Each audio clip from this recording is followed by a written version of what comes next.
ಚಳ್ಳಕೆರೆ ನಗರದ HPPC ಸರ್ಕಾರಿ ಪ್ರಥಮ ದರ್ಜೆ ಕಾಲೇಜಿನಲ್ಲಿ ಆಯೋಜಿಸಿದ್ದ ಐಕ್ಯುಎಸಿ, ಸಾಂಸ್ಕೃತಿಕ, NSS, NCC, ಯುವ ರೆಡ್ ಕ್ರಾಸ್, ರೋವರ್ಸ್ ಮತ್ತು ರೇಂಜರ್ಸ್ ಹಾಗೂ ಕ್ರೀಡಾ ವಿಭಾಗಗಳ ಸಮಾರೋಪ ಸಮಾರಂಭದಲ್ಲಿ ಶಾಸಕ ಟಿ.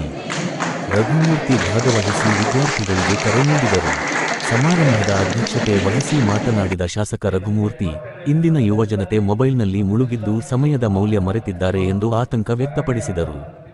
ಉತ್ತಮ ಶಿಕ್ಷಣ ಪಡೆದು ದುರ್ಭ್ಯಾಸಗಳಿಂದ ದೂರವಿದ್ದು ತಂದೆ ತಾಯಿಗಳಿಗೆ ಹೆಮ್ಮೆ ತರುವ ಮಕ್ಕಳಾಗಬೇಕು ಎಂದು ವಿದ್ಯಾರ್ಥಿಗಳಿಗೆ ಹೇಳಿದರು.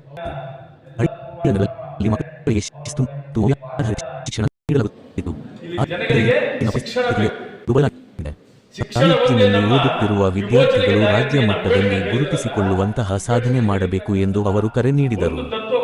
ಜಿಟಿಟಿಸಿ ಮತ್ತು ಪದವಿ ವ್ಯಾಸಂಗ ಮಾಡಿದ ಹಲವರು IAS, IPS ಅಧಿಕಾರಿಗಳಾಗಿರುವುದನ್ನು ಉದಾಹರಣೆಯಾಗಿ ಹೇಳಿದರು. ನಿವೃತ್ತ ಪ್ರಾಚಾರ್ಯ ಹಾಗೂ ಸಾಹಿತಿ ಡಾಕ್ಟರ್ ಕರಿಯಪ್ಪ ಮಾಳಿಗಿ ಮಾತನಾಡಿದರು. ಕಾರ್ಯಕ್ರಮದಲ್ಲಿ ಪ್ರಾಂಶುಪಾಲ ಡಾಕ್ಟರ್ ದೇವಪ್ಪ ಹಾಗೂ ಕಾಲೇಜಿನ ಪ್ರಾಧ್ಯಾಪಕರು ಉಪಸ್ಥಿತರಿದ್ದರು.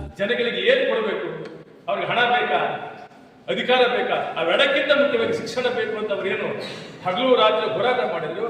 ಅಂತದ್ದೊಂದು ಶಿಕ್ಷಣವನ್ನ, ಅಂಬೇಡ್ಕರ್ ಅವರ ತತ್ವವನ್ನ ಅಕ್ಷರಶಃ ಪಾಲನೆ ಮಾಡಿರ್ತಕ್ಕಂತಹ ರಘುಮೂರ್ತಿ ಸರ್ ಅವರಿಗೆ ನಿಮ್ಮೆಲ್ಲರ ಪರವಾಗಿ ನಾನು ತುಂಬ ಹೃದಯದ ಅಭಿನಂದನೆ ಅಂತ ಹೇಳ್ತೀನಿ. 21ನೇ ಶತಮಾನ ವಿಜ್ಞಾನ ತಂತ್ರಜ್ಞಾನ ಏನೆಲ್ಲ ಬದಲಾವಣೆಗಳನ್ನ, ಏನೆಲ್ಲ ಪ್ರಗತಿಯನ್ನ, ಏನೆಲ್ಲ ಸುಧಾರಣೆ ತರ್ತದಲ್ಲ, ಅದಕ್ಕೆ ನಾವು ಮುಖಾಮುಖಿ ಆಗ್ಬೇಕು. ಮೇಷ್ಟ್ರುಗಳು ಆಗ್ಬೇಕು, ಸ್ಟೂಡೆಂಟ್ಸ್ಗಳು ಆಗ್ಬೇಕು. ಇವತ್ತು ಎಂತೆಂತಹ ಟೆಕ್ನಾಲಜಿ ಇದೆ ನೋಡ್ರಿ. ಬರೀ ಕಂಪ್ಯೂಟರ್ ಅಷ್ಟೇ ಅಲ್ಲ, ಬರೀ ಸೋಷಿಯಲ್ ಮೀಡಿಯಾ ಅಷ್ಟೇ ಅಲ್ಲ, ಹೇಳ್ತಕ್ಕಂತಹ ಒಂದು ನಾಲೆಡ್ಜ್ ಮುಂದೆ ನಾವೆಲ್ಲ ಮುಖಾಮುಖಿ ಆಗ್ಬೇಕಾಗಿದೆ. ಅದನ್ನು ಸವಾಲಾಗಿ ಸ್ವೀಕರಿಸಬೇಕಾಗಿದೆ.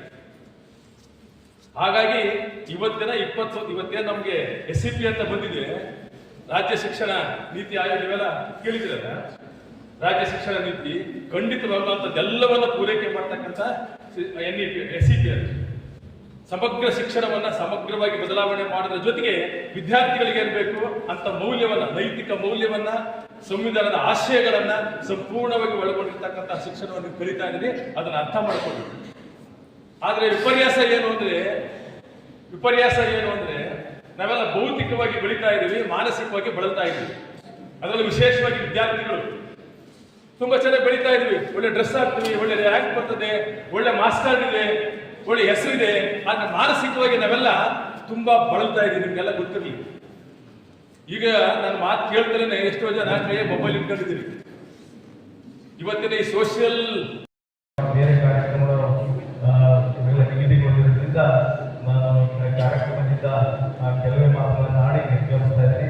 ಖಂಡಿತವಾಗ್ಲೂ ಈಗಾಗಲೇ ನಾನು ಹೇಳಿದಂತೆ ಈ ಕಾಲೇಜಲ್ಲಿ ಈಗ ಪ್ರಸ್ತುತವಾಗಿ 1700 ವಿದ್ಯಾರ್ಥಿಗಳ ದೇವಪ್ಪ 1700 ವಿದ್ಯಾರ್ಥಿಗಳು ಈಗ ಪ್ರಸ್ತುತವಾಗಿ ಇಲ್ಲಿ ಓದಂತ ಮಕ್ಕಳು.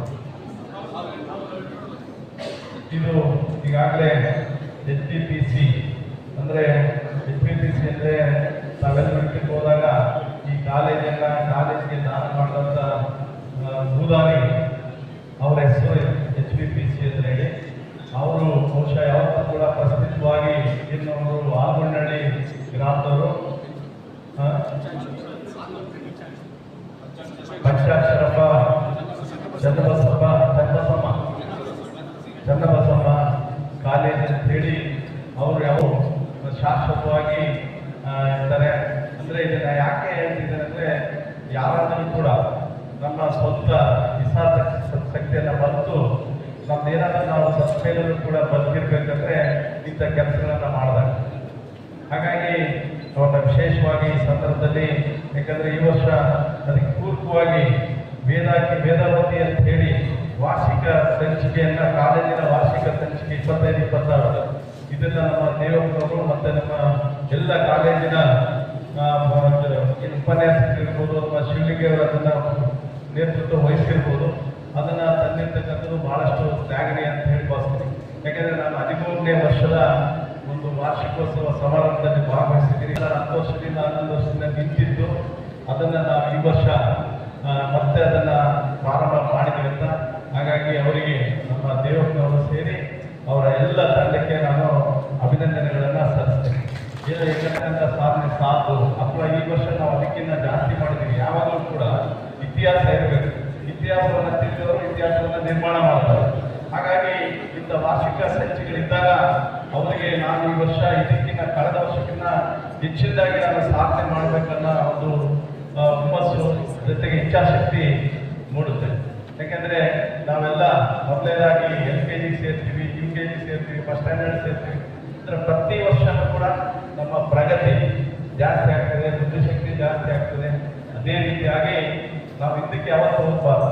ಅಂಬೇಡ್ಕರ್ ಅವರು ಏನು ಹೇಳಿದ್ರು, ನಾನೇನು ಸಂವಿಧಾನ ಬರೆದೆ, ಸಂವಿಧಾನವನ್ನು ತಂದೆ, ನಾವೇನು ಇಲ್ಲಿವರೆಗೂ ಸಮಾಜ ಸುಧಾರಣೆ ಮಾಡಿದ್ವಿ ಅದು ಒಂದು ರಥ ಇದ್ದಂತೆ, ರಥವನ್ನು ನಾವು ಇಲ್ಲಿವರೆಗೂ ತಂದಿದ್ದೀವಿ.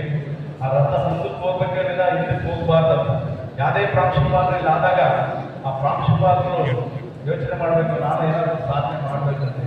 ಏನೋ ಬಿಡಪ್ಪ, ನನಗೆ ಒಂದು ಜವಾಬ್ದಾರಿ ಕೊಟ್ಟಿದ್ದಾರೆ, ನಾನು ಇಲ್ಲೇ ರಿಟೈರ್ಡ್ ಆಗ್ತೀನಿ ಅಥವಾ ಏನೋ ಸರ್ವಿಸ್ ಮಾಡ್ತೀನಿ ಅಂತ ಮಾಡಿದೆ. ಈ ಎಲ್ಲ ಉಪನ್ಯಾಸಕರು ಅಷ್ಟೇ ಪ್ರತಿಯೊಬ್ಬ ಪೂರ್ವಕವಾಗಿ ಅವ್ರನ್ನ ಗಮನಿಸ್ಬೇಕು. ಬಹುಶಃ ಇಂಥ ಒಂದು ಡಿಗ್ರಿ ಕಾಲೇಜಲ್ಲಿ ಓದಂಥ, ಪದವಿನಲ್ಲಿ ಓದಂಥ ಮಕ್ಕಳಿಗೆ ಬೇರೆ ಬೇರೆ ರೀತಿಯಲ್ಲಿ ಅವರಿಗೆ ಏನು PC ವರ್ಗು ಇರ್ತಾರೆ, ಅವರ ಬೌದ್ಧಿಕವಾಗಿ ಅವರ ವಯಸ್ಸಲ್ಲಿ ಜಾಸ್ತಿ ಆಗಿರ್ತದೆ, ಚಿಂತನೆಗಳು ಜಾಸ್ತಿ ಆಗಿರ್ಬೋದು. ಈಗಾಗಲೇ ನಮ್ಮ ಕಾರ್ಯಕ್ರಮ ಮಾಡಿದವರು ಹೇಳ್ತಾರೆ, ಕೆಲವರು ಆರ್ಥಿಕ ಪರಿಸ್ಥಿತಿಯಲ್ಲಿ ವಿಶೇಷವಾಗಿ ಚಳ್ಳಕೆರೆ ಇರ್ಬೋದು, ಮಣಕಾಲ್ಮೂರು ಇರ್ಬೋದು, ನಮ್ಮ ಚಿತ್ರದುರ್ಗ ಜಿಲ್ಲೆನೇ ಹಿಂದುಳಿದಿರತಕ್ಕಂಥ ಜಿಲ್ಲೆ. ಎಲ್ಲ ರೀತಿಯಲ್ಲೂ ಕೂಡ ವಿಶೇಷವಾಗಿ ಆರ್ಥಿಕ ಪರಿಸ್ಥಿತಿಯಲ್ಲಿ ಬೇರೆ ಬೇರೆ ವಿಷಯದಲ್ಲಿ ನಾವು ಸಾಹಿತ್ಯಿಕವಾಗಿರ್ಬೋದು ಅಥವಾ ಇತಿಹಾಸದಲ್ಲಿ ನೋಡಿದಾಗ ಚಿತ್ರದುರ್ಗ ಜಿಲ್ಲೆಯನ್ನು ಮಧ್ಯ ಕರ್ನಾಟಕದಲ್ಲಿ ಒಂದು ಇತಿಹಾಸವನ್ನ ನಿರ್ಮಾಣ ಮಾಡಿದಂಥ ಜಿಲ್ಲೆ. ಆದರೆ ಆರ್ಥಿಕವಾಗಿ ಇನ್ನೊಂದು ಕಡೆಗೆ ನಾವು ಹಿಂದುಳಿದಿದ್ದೀವಿ. ಜೊತೆಗೆ ನಮಗೆ ಪ್ರಕೃತಿ ಮಳೆ ಬಹಳಷ್ಟು ಅತ್ಯಂತ ಕಡಿಮೆ ಬೀಳುವಂಥ ಪ್ರದೇಶ ಅದು ಚಳ್ಳಕೆರೆ. ಇಡೀ ರಾಜ್ಯದಲ್ಲೇ ಅತ್ಯಂತ ಕಡಿಮೆ ಬೀಳುವಂಥ ಮಳೆ ಬೀಳುವಂಥ ಪ್ರದೇಶ. ಮಳೆ ಬಹಳಷ್ಟು ಮುಖ್ಯ, ನೀರು ಬಹಳಷ್ಟು ಮುಖ್ಯ. ಅದನ್ನು ಕೂಡ